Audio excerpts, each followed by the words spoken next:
औज़ुबिल्लाहिमिनश्शैतानिर्रजीम बिस्मिल्लाहिर्रहमानिर्रहीम। आज बात करते हैं, बहुत सारे क्वेश्चन मुझे मौसूल हो रहे थे CSS के एलिजिबिलिटी क्राइटेरिया के हवाले से कि 2021 में अब चूँकि 2 साल डिग्री और 4 साल डिग्री और ADP ये काफ़ी कन्फ्यूजन पाई जाती है लोगों के अंदर, और अब जो है वो CSS के एग्ज़ाम्स के लिए क्या क्राइटेरिया।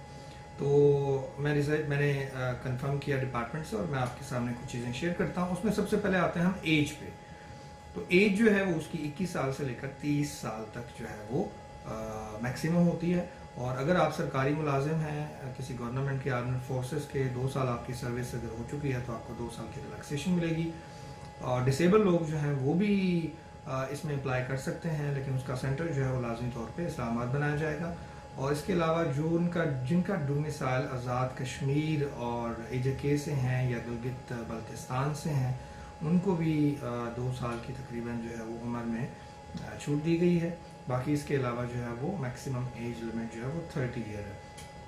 चांस इसके 3 होते हैं, यानी आप 3 चांसेस में अपनी टाइम के अंदर 3 चांस अवेल कर सकते हैं। इसके जो टोटल 12 पेपर्स होते हैं, उन पेपर्स में अगर आप रजिस्ट्रेशन करवाने से और फॉर्म फिल करने से आपका चांस ज़ाया नहीं होता जब तक आप उसके किसी पेपर में अपीयर ना हो जाए। यानी 12 अगर एक पेपर में भी आप अपीयर हुए हैं तो वो आपका एक चांस कंसिडर होगा। तो इसकी जो रजिस्ट्रेशन है वो हर साल जो है वो अक्टूबर में होती है, और FPSC की आप वेबसाइट से इसका ले सकते हैं फॉर्म वगैरह और ऑनलाइन फॉर्म। और फेब में हर साल फरवरी के महीने में इसके रेगुलर जो CSS के हैं वो एग्ज़ाम्स लिए जाते हैं। और ये 4 इसके जो इम्तिहानात हैं इनमें 4 किस्म के टेस्ट होते हैं। यानी एक रिटन टेस्ट होता है और एक साइकोलॉजिकल टेस्ट होता है और रिटन, उसके बाद इंटरव्यू होता है और एक मेडिकल टेस्ट भी इसके अंदर होता है। यानी ये 4 इस तरह के जो स्टेजेस हैं इनसे गुजर के स्टूडेंट को ऊपर जाना पड़ता है। और इसकी एलिजिबिलिटी क्राइटेरिया जैसे कि डिग्रीज के हवाले से हमने बात की है, तो डिग्रीज जो हैं इसकी जो रिक्वायर्ड है वो ग्रेजुएशन है, यानी कैंडिडेट मस्ट बी ग्रेजुएट। तो अब चेंज नहीं आई है ADP की और BS की, तो उसमें स्टूडेंट्स को इंश्योर होना चाहिए कि आपकी डिग्री जो है वो इक्वलेंट हो ग्रेजुएशन के बराबर हो, जो HEC इक्वलेंट सर्टिफिकेट आपको जारी करे। जिस डिग्री के ऊपर बैचलर लिखा हुआ है, बैचलर ऑफ साइंस कॉमर्स या बैचलर, वो तो क्लियर ग्रेजुएट डिग्री कंसिडर हो रही है। जैसे BS है, अब हो गई है 2021 में, तो 2019 के बाद ये हुई है। तो अगर आपकी ADP डिग्री है तो ADP जैसे आपको पता है कि वो ग्रेजुएशन की डिग्री अब नहीं रही, यानी वो ADP अलग हो गई, अब 14 ईयर एजुकेशन नहीं है। लेकिन अगर अभी भी किसी को कन्फ्यूजन है तो वो HEC से इसका इक्वलेंट सर्टिफिकेट बना ले कि इसकी इक्वलेंसी क्या है। 14 ईयर तो है बट ये ग्रेजुएट नहीं है, इसको आपने थोड़ा सा ध्यान में रखना है। यानी आप आपकी जो पुराने लोग हैं वो जिनकी डिग्रीज ग्रेजुएशन के ऊपर, वो उसके ऊपर अप्लाई कर सकते हैं। और जैसा कि आपको पता है कि इसके जो बेसिक्स कंपल्सरी सब्जेक्ट्स होते हैं वो 60% हैं, उनके मार्क्स होते हैं, उनकी आप तैयारी बड़ी खूब से कर सकते हैं, जिसमें इंग्लिश है, पाक स्टडी है, इस्लामिक स्टडीज़ है और जनरल जो करंट अफेयर्स हैं उसके हवाले से। और 40% आगे जिस आप कैटेगरी में जाते हैं, यानी पुलिस डिपार्टमेंट में है, फाइनेंस अकाउंट्स की तरफ हैं, और एक और जो आपका है उस हवाले से आपको थोड़ी सी तैयारी क्या करनी पड़ती है अपने लिए। और इसका जो रिज़ल्ट है ये मेरिट पे होता है एक, इसीलिए इसको मुकाबले का इम्तिहान कहते हैं। जैसे कि CSS सेंट्रल सुपीरियर सर्विसेज इससे बनता है, और ये रेगुलर एग्ज़ाम्स होते हैं हर साल। और इसकी ग्रेजुएशन जो है वो आपकी 2nd डिवीज़न में हो या ग्रेड C में हो, ये मिनिमम। और अगर आप C में नहीं हैं, ग्रेजुएशन में D में हैं और 3rd डिवीज़न है, तो फिर आपका अगर मास्टर साथ हुआ है तो या कोई और उससे ऊपर की डिग्री है तो उसमें फिर आप 2nd हों तो वो उस तरह भी उसको क्या कर लेते हैं, एडजस्ट कर लेते हैं। तो ये अब बात क्लियर हो गई। हाँ, कि बहुत सारे मुझे क्वेश्चंस और कमेंट्स और उसके अंदर आ रहे थे, मैंने कहा मैं इसके ऊपर एक क्लियर वीडियो बना दूं। तो आपकी CSS की जो एलिजिबिलिटी क्राइटेरिया है वो उनकी जो रिक्वायरमेंट है ग्रेजुएशन है, must be the candidate must be a graduate. तो इसके अलावा एक और क्वेश्चन है कि शायद अब इंजीनियर और डॉक्टर उनके लिए भी कोई क्राइटेरिया बदल गया है। ऐसी कोई बात नहीं है, जो डॉक्टर्स हैं, MBBS हैं या इंजीनियर हैं, वो भी जो है इसमें आ सकते हैं अगर वो इस क्राइटेरिया पे पूरे उतरते हैं। और सिटीज़न होना कैंडिडेट का ज़रूरी है पाकिस्तान का, अगर उसको डुअल नेशनल है तो फिर वो अप्लाई नहीं कर सकता, उसको मस्ट भी पाकिस्तान का ही सिर्फ नेशनल होना चाहिए। और इवन उसका जो स्पाउस है, उसका हस्बैंड है या वाइफ है, वो भी अगर फॉरेनर है या किसी और कंट्री से उसका है तो वो भी एलिजिबल नहीं है, लिहाजा उसके स्पाउस को भी जो है वो नेशनल ही होना चाहिए। ये उनकी बेसिक जो रिक्वायरमेंट है CSS की वो है। बाकी नेक्स्ट कुछ स्टूडेंट्स की अगर ज़रूरत पड़ी तो इसके ऊपर मैं डिटेल से वीडियो, क्योंकि मैं अपनी जो वीडियोस हैं या जो भी कमेंट्स हो सिर्फ स्टूडेंट्स की बेस पे, या जो कमेंट्स आते हैं या मुझे इनबॉक्स आते हैं या मेरे फेसबुक के ऊपर जो क्यूरीज आती हैं, मैं रिसर्च करके बाकायदा एक ऑफिशियल तरीके से ऑफिशियल डिपार्टमेंट से, because I belongs to education department, तो एक रेलेवेंट जो सब्जेक्ट है टू दी पॉइंट वो मैं आपके सामने रखता हूँ, ताकि बहुत सारे लोगों को जो कन्फ्यूजन है या रूमर्स चल रहे होते हैं उन पर ध्यान ना रखा जाए। उसके आसान सी टिप बताता हूँ कि HEC के हवाले से कोई इशू है, किसी यूनिवर्सिटी के हवाले से है और किसी डिपार्टमेंट के हवाले से है, सिंपल आप उस डिपार्टमेंट की वेबसाइट पे जाएं, सर्च करें, उसकी न्यूज़ में देखें, और उसके बाद नहीं है तो उसके कॉन्टैक्ट अस में उनका जो डिपार्टमेंट है उसको आप एक सिंपल सी ईमेल डाल दें और उस ईमेल के अंदर आपको अपनी क्यूरी लिख दें, आपको वो आंसर ज़रूर आ जाएगा। ठीक है, थैंक यू वेरी मच।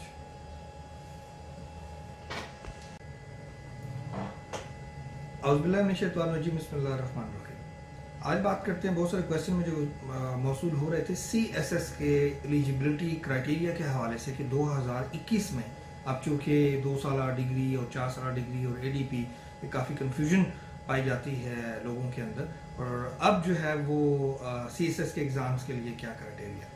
तो मैंने कंफर्म किया डिपार्टमेंट से और मैं आपके सामने कुछ चीज़ें शेयर करता हूँ। उसमें सबसे पहले आते हैं हम एज पे। तो एज जो है वो उसकी 21 साल से लेकर 30 साल तक जो है वो मैक्सिमम होती है।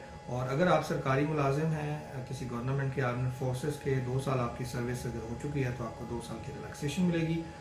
और डिसेबल लोग जो हैं वो भी इसमें अप्लाई कर सकते हैं, लेकिन उसका सेंटर जो है वो लाजमी तौर पे इस्लामाबाद बनाया जाएगा।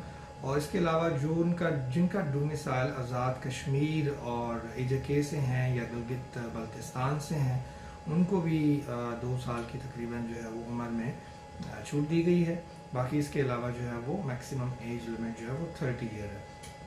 चांस इसके 3 होते हैं, यानी आप 3 चांसेस में अपने टाइम के अंदर 3 चांस अवेल कर सकते हैं। इसके जो टोटल 12 पेपर्स होते हैं, उन पेपर्स में अगर आप रजिस्ट्रेशन करवाने से और फॉर्म फिल करने से आपका चांस ज़ाया नहीं होता जब तक आप उसके किसी पेपर में अपीयर ना हो जाए। यानी 12 अगर एक पेपर में भी आप अपीयर हुए हैं तो वो आपका एक चांस कंसिडर होगा। तो इसकी जो रजिस्ट्रेशन है वो हर साल जो है वो अक्टूबर में होती है, और FPSC की आप वेबसाइट से इसका ले सकते हैं फॉर्म वगैरह और ऑनलाइन फॉर्म। और फेब में हर साल फरवरी के महीने में इसके रेगुलर जो CSS के हैं वो एग्ज़ाम्स लिए जाते हैं। और ये 4 इसके जो इम्तिहानात हैं इनमें 4 किस्म के टेस्ट होते हैं, यानी एक रिटन टेस्ट होता है और एक साइकोलॉजिकल टेस्ट होता है और रिटन, उसके बाद इंटरव्यू होता है और एक मेडिकल टेस्ट भी इसके अंदर होता है। यानी ये 4 इस तरह के जो स्टेजेस हैं इनसे गुजर के स्टूडेंट को ऊपर जाना पड़ता है। और इसकी एलिजिबिलिटी क्राइटेरिया जैसे कि डिग्रीज़ के हवाले से हमने बात की है, तो डिग्रीज़ जो हैं इसकी जो रिक्वायर्ड है वो ग्रेजुएशन है, यानी कैंडिडेट मस्ट बी ग्रेजुएट। तो अब चेंज नहीं आई है ADP की और BS की, तो उसमें स्टूडेंट्स को इंश्योर होना चाहिए कि आपकी डिग्री जो है वो इक्वलेंट हो ग्रेजुएशन के बराबर हो, जो HEC इक्वलेंट सर्टिफिकेट आपको जारी करे। जिस डिग्री के ऊपर बैचलर लिखा हुआ है, बैचलर ऑफ साइंस कॉमर्स या बैचलर, वो तो क्लियर ग्रेजुएट डिग्री कंसिडर हो रही है। जैसे BS है, अब हो गई है 2021 में, तो 2019 के बाद ये हुई है। तो अगर आपकी ADP डिग्री है तो ADP जैसे आपको पता है कि वो ग्रेजुएशन की डिग्री अब नहीं रही, यानी वो ADP अलग हो गई, अब 14 ईयर एजुकेशन नहीं है। लेकिन अगर अभी भी किसी को कंफ्यूजन है तो वो HEC से इसका इक्वलेंट सर्टिफिकेट बना ले कि इसकी इक्वलेंसी क्या है। 14 ईयर तो है बट ये ग्रेजुएट नहीं है, इसको आपने थोड़ा सा ध्यान में रखना है। यानी आप आपकी जो पुराने लोग हैं वो जिनकी डिग्रीज ग्रेजुएशन के ऊपर, वो उसके ऊपर अप्लाई कर सकते हैं। और जैसा कि आपको पता है कि इसके जो बेसिक्स कंपल्सरी सब्जेक्ट्स होते हैं वो 60% हैं, उनके मार्क्स होते हैं, उनकी आप तैयारी बड़ी खूब से कर सकते हैं, जिसमें इंग्लिश है, पाक स्टडी है, इस्लामिक स्टडीज़ है और जनरल जो करंट अफेयर्स हैं उसके हवाले से। और 40% आगे जिस आप कैटेगरी में जाते हैं, यानी पुलिस डिपार्टमेंट में है, फाइनेंस अकाउंट्स की तरफ हैं, और एक और जो आपका है बात उस हवाले से आपको थोड़ी सी तैयारी क्या करनी पड़ती है अपने लिए। और इसका जो रिज़ल्ट है ये मेरिट पे होता है एक, इसीलिए इसको मुकाबले का इम्तिहान कहते हैं, जैसे कि CSS सेंट्रल सुपीरियर सर्विसेज इससे बनता है। और ये रेगुलर एग्ज़ाम्स होते हैं हर साल, और इसकी ग्रेजुएशन जो है वो आपकी सेकंड डिवीज़न में हो या ग्रेड C में हो, ये लीजिए मिनिमम। और अगर आप C में नहीं हैं, ग्रेजुएशन में D में हैं और थर्ड डिवीज़न है, तो फिर आपका अगर मास्टर साथ हुआ है तो या कोई और उससे ऊपर की डिग्री है तो उसमें फिर आप सेकंड हों तो वो उस तरह भी उसको क्या कर लेते हैं, एडजस्ट कर लेते हैं। तो ये अब बात क्लियर हो गई। हाँ, कि बहुत सारे मुझे क्वेश्चंस और कमेंट्स और उसके अंदर आ रहे थे, मैंने कहा मैं इसके ऊपर एक क्लियर वीडियो बना दूं। तो आपकी CSS की जो एलिजिबिलिटी क्राइटेरिया है वो उनकी जो रिक्वायरमेंट है ग्रेजुएशन है, must be the candidate must be a graduate. तो इसके अलावा एक और क्वेश्चन है कि शायद अब इंजीनियर और डॉक्टर उनके लिए भी कोई क्राइटेरिया बदल गया है। ऐसी कोई बात नहीं है, जो डॉक्टर्स हैं, MBBS हैं या इंजीनियर हैं, वो भी जो है इसमें आ सकते हैं अगर वो इस क्राइटेरिया पे पूरे उतरते हैं। और सिटीज़न होना कैंडिडेट का ज़रूरी है पाकिस्तान का, अगर उसको डुअल नेशनल है तो फिर वो अप्लाई नहीं कर सकता, उसको मस्ट भी पाकिस्तान का ही सिर्फ नेशनल होना चाहिए। और इवन उसका जो स्पाउस है, उसका हस्बैंड है या वाइफ है, वो भी अगर फॉरेनर है या किसी और कंट्री से उसका है तो वो भी एलिजिबल नहीं है, लिहाजा उसके स्पाउस को भी जो है वो नेशनल ही होना चाहिए। ये उनकी बेसिक जो रिक्वायरमेंट है CSS की वो है। बाकी नेक्स्ट कुछ स्टूडेंट्स की अगर ज़रूरत पड़ी तो इसके ऊपर मैं डिटेल से वीडियो, क्योंकि मैं अपनी जो वीडियोस हैं या जो भी कमेंट्स हो सिर्फ स्टूडेंट्स की बेस पे, या जो कमेंट्स आते हैं या मुझे इनबॉक्स आते हैं या मेरे फेसबुक के ऊपर जो क्यूरीज आती हैं, मैं रिसर्च करके बाकायदा एक ऑफिशियल तरीके से ऑफिशियल डिपार्टमेंट से, because I belongs to education department, तो एक रेलेवेंट जो सब्जेक्ट है टू दी पॉइंट वो मैं आपके सामने रखता हूँ, ताकि बहुत सारे लोगों को जो कन्फ्यूजन है या रूमर्स चल रहे होते हैं उन पर ध्यान ना रखा जाए। उसके आसान सी टिप बताता हूँ कि HEC के हवाले से कोई इशू है, किसी यूनिवर्सिटी के हवाले से है और किसी डिपार्टमेंट के हवाले से है, सिंपल आप उस डिपार्टमेंट की वेबसाइट पे जाएं, सर्च करें, उसकी न्यूज़ में देखें, और उसके बाद नहीं है तो उसके कॉन्टैक्ट अस में उनका जो